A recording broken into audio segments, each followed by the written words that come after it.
72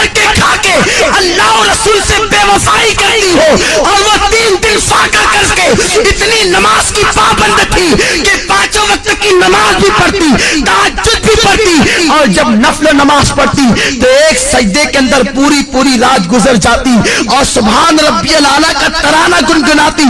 جب فجر کی اذان سنتی تو حسرت کے ساتھ سر کو سجدے سے اٹھاتی اور کہتی اے اللہ تو نے رات اتنی چھوٹی بنائی کہ تیرے محبوب کی بیٹی فاطمہ دل کھول کے سجدہ بھی نہ کر سکی۔ اے خاتون جنت کی کنیزاؤ تم مسلمان ہو، تمہاری تقدیر کا ستارہ بہت عروج پر ہے، اللہ نے تمہیں ایمان کی دولت دی ہے، غیر مسلم عورتوں کو دیکھ کر ان کی طرح بننے کی کوشش نہ کرو، فلموں میں ہیروئن کو دیکھ کر ان کی طرح بننے کی کوشش نہ کرو۔ ذرا سوچو تو صحیح، میرے آقا فرماتے ہیں میں نے عورت کی عزت کو کعبے سے بھی بلند کر دیا ہے، تمہاری عصمت کو نبی نے کعبے سے بلند کیا ہے، تمہیں اپنے آپ کا کوئی خیال نہیں، تم پارکوں میں جا کر اللہ اکبر اللہ کی نافرمانی کر رہی ہو۔ اور سنو، کوئی کہیں بھی جائے سب کی نگاہ سے تو چھپ کر تم گناہ کر سکتے ہو، اللہ کی نگاہ سے تم کبھی نہیں چھپ سکتے۔ قرآن کہتا ہے ان اللہ کان علیکم رقیبا، تم جہاں کہیں ہو اللہ تم پر سخت نگرانی فرما رہا ہے۔ دوسرے مقام پر میرے رب نے فرمایا واتقوا اللہ ان اللہ خبیر بما تعملون، اللہ سے ڈرو کہ وہ تمہارے ایک ایک پل کی خبر رکھتا ہے۔ اور یہ بھی سن لو میری بہنوں، اگر تم نے اللہ سے ڈر کر گناہوں سے توبہ کر لی تو اللہ کے رسول فرماتے ہیں جو اللہ سے ڈرتا ہے اللہ اسے سب سے بے نیاز کر دیتا ہے، اللہ محتاجی کو دور کر دیتا ہے۔ جو اللہ سے ڈرتا ہے اللہ اسے ایسی جگہ سے روزی عطا کرتا ہے جہاں پر اس کا گمان بھی نہیں جاتا۔ آؤ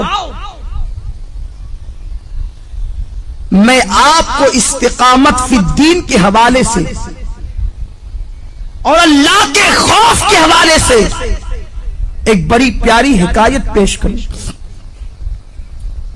امام یافعی علیہ رحمت و رضوان فرماتے ہیں میری بہنیں غور سے سنیں اور اللہ کا خوف اپنے دل کے اندر پیدا کریں۔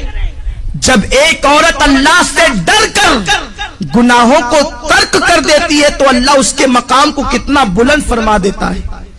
امام یافعی رحمت اللہ تعالی علیہ فرماتے ہیں 2 دوست تھے، دونوں میں بہت زیادہ پیار و محبت تھی، ایک دوسرے سے بڑی محبت کرتے تھے، مگر ایک نوجوان کی کیفیت یہ تھی کہ وہ جلتے ہوئے انگاروں میں ہاتھ ڈال دیتا، اس کے ہاتھ پر آگ اثر نہیں کرتی تھی، وہ جلتے ہوئے کڑاہوں میں ہاتھ ڈال دیتا، تیل کی کڑک اس کے ہاتھ پر اثر نہیں کرتی تھی، وہ بڑے بڑے انگارے ہاتھ سے پکڑ لیتا، آگ اس کے ہاتھ کو نہیں جلاتی تھی۔ لوگ حیران رہتے تھے آخر اس کے اندر خصوصیت کیا ہے، اس کی خاصیت کیا ہے کہ آگ اس کے ہاتھ پر اثر نہیں کرتی۔ ایک مرتبہ اس کا جو بہت زیادہ قریبی دوست تھا اس نے پوچھا یار ذرا یہ تو بتا آخر آگ تیرے ہاتھوں کو کیوں نہیں جلاتی ہے، تو آگ کو ہاتھ میں لے لیتا ہے آگ تیرے ہاتھ پہ اثر کیوں نہیں کرتی ہے، یہ تو بہت تعجب کی بات ہے۔ اس نوجوان نے کہا یہ بہت بڑا راز ہے دوست میں نہیں بتا سکتا۔ آخرکار اس نے بہت زیادہ پریشر کیا اور پھر اس دوست نے کہا سن لے اگر تو میرے اس راز کی بات کو سننا چاہتا ہے تو سن، میری بہنوں سے کہتا ہوں میری بہنوں تم بہت غور سے اس حکایت کو سنو، شاید یہی حکایت آپ کی زندگی کے اندر انقلاب پیدا کر دے۔ وہ نوجوان کہتا ہے میرے بھائی دراصل معاملہ یہ ہے میں نوجوان تھا، میں نے جوانی کی دہلیز پہ قدم رکھا، میرے پاس حسن بھی تھا، میرے پاس دولت بھی تھی، میرے پاس سب کچھ تھا، میں بڑے مالدار باپ کا بیٹا تھا۔ جب میں نے جوانی کی دہلیز پہ قدم رکھا تو مجھے عیاشیوں کی فکر ہوئی۔ ظاہر سی بات ہے جب انسان کے پاس دولت آتی ہے تو وہ عیاشی کی طرف بڑھتا ہے, وہ کسی نہ کسی کی عصمت کا سودا کرنے کا سوچتا ہے. وہ نوجوان کہتا ہے ایک رات میں کھانا کھا کے گرمیوں کے موسم میں اپنے گھر کے اوپر کے چھت پر ٹیرس پر گھوم رہا تھا, ٹہل رہا تھا. میں نے کیا دیکھا کہ میرے گھر کے سامنے ایک بہت خوبصورت لڑکی ٹہل رہی ہے. جب میں نے اس لڑکی کو دیکھا تو اس سے میرے دل میں محبت پیدا ہو گئی. میں نے اس لڑکی سے گفتگو کرنا چاہی. میں نے اس لڑکی سے کہا تجھے جتنی دولت چاہیے لے لے, مگر تو میرے ساتھ میں جیسا کہوں ویسا ہی کرنا. مگر وہ لڑکی کوئی معمولی لڑکی نہیں تھی, وہ آج کل کی آوارہ لڑکیوں کی طرح, آج کل کی اسکول اور کالج کی اپنی مرضی سے جینے والی لڑکیوں کی طرح لڑکی نہیں تھی. اس لڑکی کے ماں باپ نے اس کی پرورش ٹی وی اور وی سی آر کے سائے میں نہیں کی تھی, بلکہ وہ لڑکی ایک نیک اور پرہیزگار ماں باپ کی بیٹی تھی.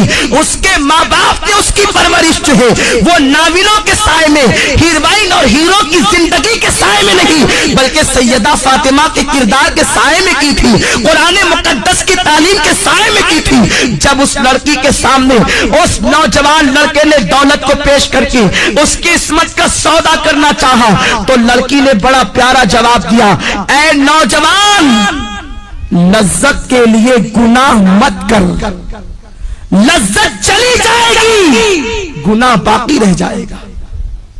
لذت کے لیے گناہ مت کرو, یہ لذت چلی جانے والی چیز ہے, اور گناہ ایک مرتبہ گناہ کے دفتر میں لکھ دیا گیا وہ ہمیشہ باقی رہے گا. ارے ایک گناہ کا عذاب انسان برداشت نہیں کر سکتا, انسان ہزاروں گناہ کرتا. قرآن کہتا ہے اِنَّ بَطْشَ رَبِّكَ لَشَدِيدٌ, تیرے رب کی پکڑ بڑی سخت ہے. اے میری بہنوں, کم از کم اپنے آپ سے تو تم محبت کر لو. اللہ کا عذاب بڑا خطرناک ہے. ساری دنیا مل کر اس کے ایک چھوٹے سے عذاب کو برداشت نہیں کر سکتی. تم اتنے گناہ کر کے اتنے بے باکی کے ساتھ زندگی گزارتے ہو, تمہیں اللہ کا ڈر نہیں ہے, تمہیں مرنا نہیں ہے, کہ تمہیں قبر میں نہیں جانا ہے. وہ نوجوان کو اس لڑکی نے کہا لذت کے لیے گناہ مت کر, لذت چلی جائے گی گناہ باقی رہ جائے گا. وہ نوجوان کہتا ہے میں اس لڑکی کے پیچھے لگا رہا. وہ لڑکی مجھے اللہ سے ڈراتی رہی. آخر کیا ہوا, ہمارے شہر میں قحط سالی کا زمانہ آیا, سوکھا پڑ گیا, قحط پڑ گیا. ہر غریب امیر کے دروازے پر بھکاری کی طرح کھڑے ہو گئے. میں مالدار باپ کا بیٹا تھا, میرے باپ نے مجھے بہت سارا اناج دیا, کہا بیٹا تقسیم کرو. میں اناج تقسیم کر رہا تھا کہ میرے دروازے پہ وہ لڑکی بھی چلی آئی. میں نے اس لڑکی کو قطار میں دیکھا, میں خوش ہو گیا کہ آج اپنی دل کی خواہش پوری کروں گا. میں نے جلدی اپنے نوکروں سے کہا کہ سب کو دے کر کے بھگا دو, اور اس لڑکی کو میں نے اپنے کمرے میں بلایا. لڑکی سے پوچھا کیا بات ہے, کیوں آئی ہو, آنے کی وجہ کیا ہے. لڑکی نے کہا اے نوجوان, تو جانتا ہے کہ میری شادی ہو چکی ہے اور میرے 3 بچے ہیں. میں ماں ہوں, میرے بچے بھوک کی وجہ سے تڑپ رہے ہیں. خدا کے لیے کچھ اناج دے دے تاکہ میرے بچوں کی زندگی بچ جائے. اس نوجوان نے کہا اے لڑکی, میں تیرے قدموں میں دولت کا اور اناج کا انبار لگا دوں گا, تو ایک مرتبہ میرے دل کی تمنا کو پورا کر. لڑکی نے کہا تیرے دل کی تمنا کیا ہے؟ تو اس نوجوان نے کہا کہ میں تیرے ساتھ زنا کرنا چاہتا ہوں. لڑکی لرز گئی اور کہنے لگی نادان, اللہ سے ڈر. اللہ کے رسول فرماتے ہیں جب کوئی لڑکا اور لڑکی زنا کرتے ہیں تو ان کا ایمان ان کے سینوں سے نکل جاتا ہے, ایمان دلوں سے رخصت ہو جاتا ہے.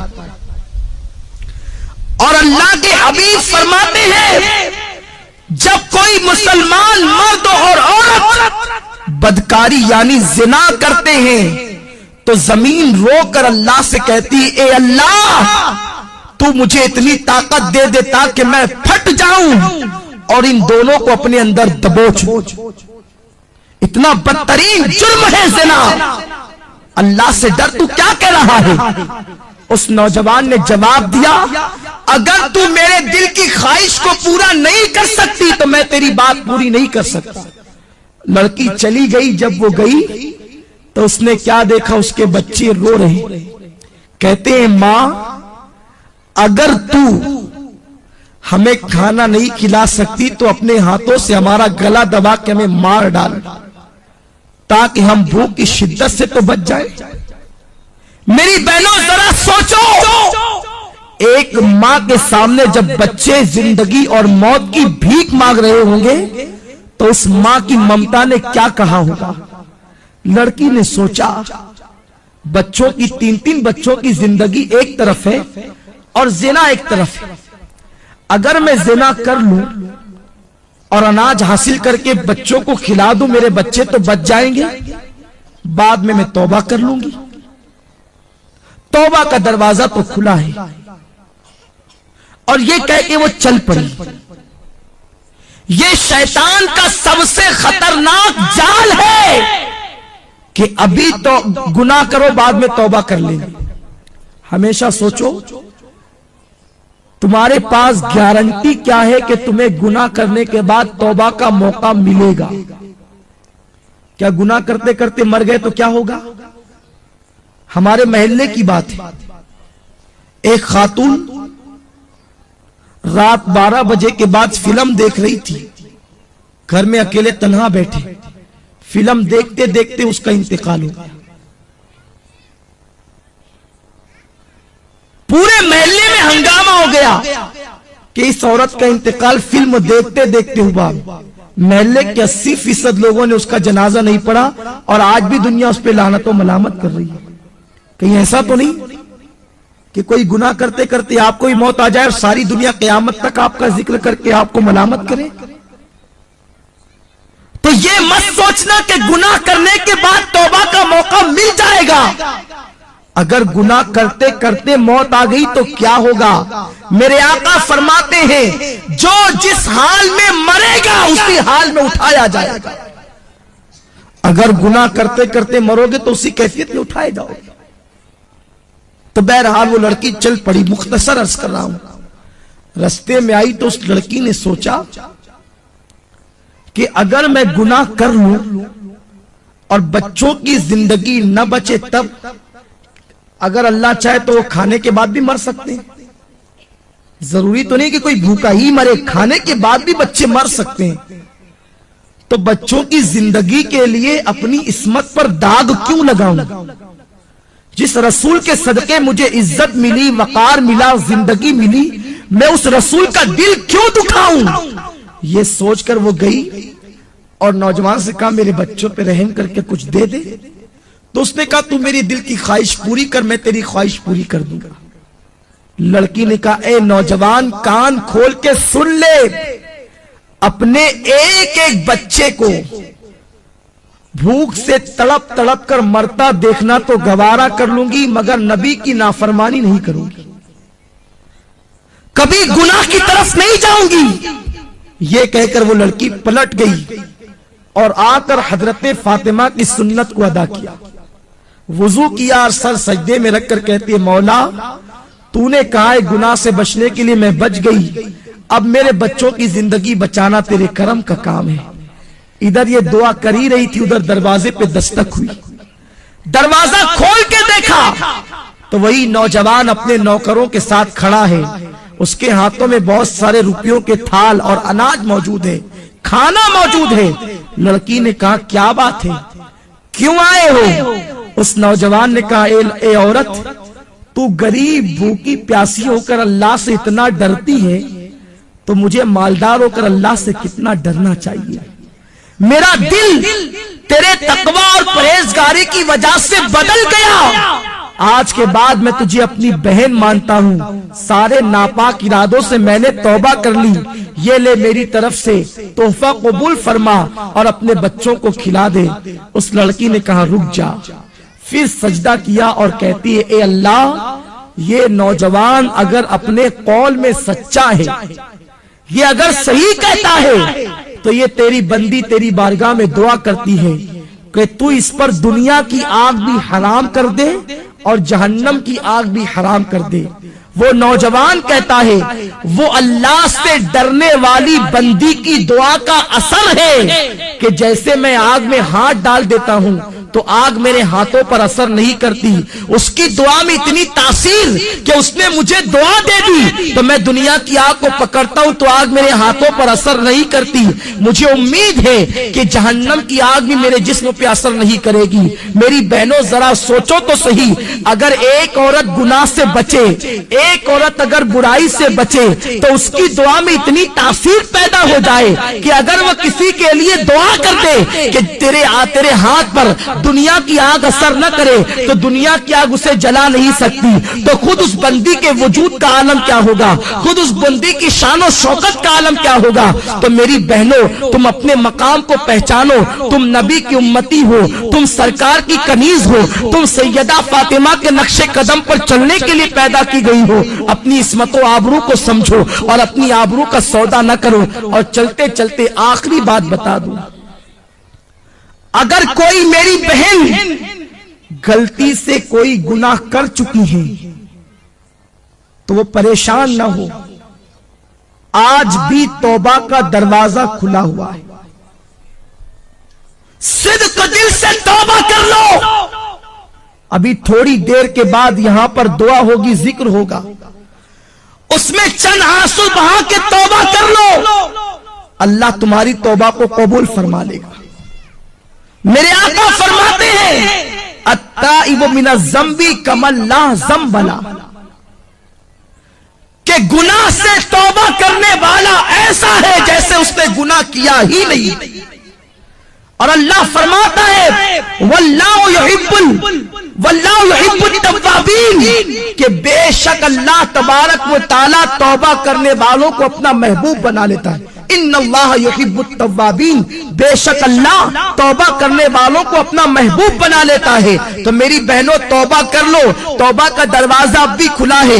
اگر فلمیں دیکھ کر یا ڈرامے دیکھ کر یا پارکوں میں جا کر یا کہیں پر کوئی خطا ہو گئی ہو تو آج صدق دل سے توبہ کر لو، انشاءاللہ اللہ تمہاری توبہ کو قبول فرمائے گا۔ آئیے اس سلسلے میں ایک بات میں تمہارے سامنے اور پیش کر دوں کہ توبہ اللہ اپنے بندوں کی قبول کرتا ہے، مگر توبہ نام کس چیز کا ہے؟ کانوں کو پکڑنے کا نام توبہ نہیں، گالوں کو پیٹنے کا نام توبہ نہیں، توبہ کہتے اسے ہیں ایک مرتبہ اپنے اللہ سے دل ہی دل میں عہد کر لیا کہ مولا اب میں کبھی گناہ نہیں کروں گی، دوبارہ آندھی آئے طوفان آئے قیامت آ جائے مگر تم دوبارہ اس گناہ کی طرف نہ جاؤ، اسی کا نام سچی توبہ ہے۔ اور سچی توبہ کرنے والوں کا مقام بہت بلند ہو جاتا ہے، اس کا مرتبہ بہت بڑا ہو جاتا ہے۔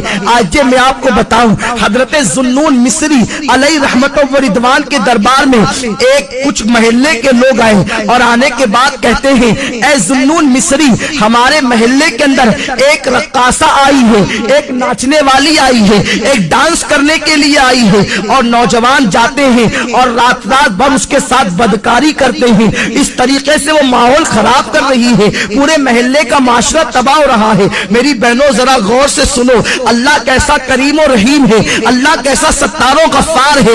حضرت ذوالنون مصری اللہ کے ولی تھے، اللہ اکبر۔ جب ان کے دربار میں محلے کے لوگ آئے کہ محلے میں گناہ ہو رہا ہے، ایک عورت تباہی مچا رہی ہے، نوجوان کھچے کھچے اس کی طرف جا رہے ہیں، اسے محلے سے نکال دو، اللہ اکبر۔ مگر سنو، اگر کوئی گناہ کرے تو اسے محلے سے نکالنے کی کوشش نہ کرنا، گناہ کرنے والوں کو کبھی حقیر مت سمجھو، ہمیں گناہ سے نفرت کرنے کا حکم دیا گیا ہے، گنہگار سے نفرت کا حکم نہیں دیا گیا، ہمیں مرض سے نفرت کا حکم دیا گیا ہے، مریض سے نفرت کا حکم نہیں دیا گیا۔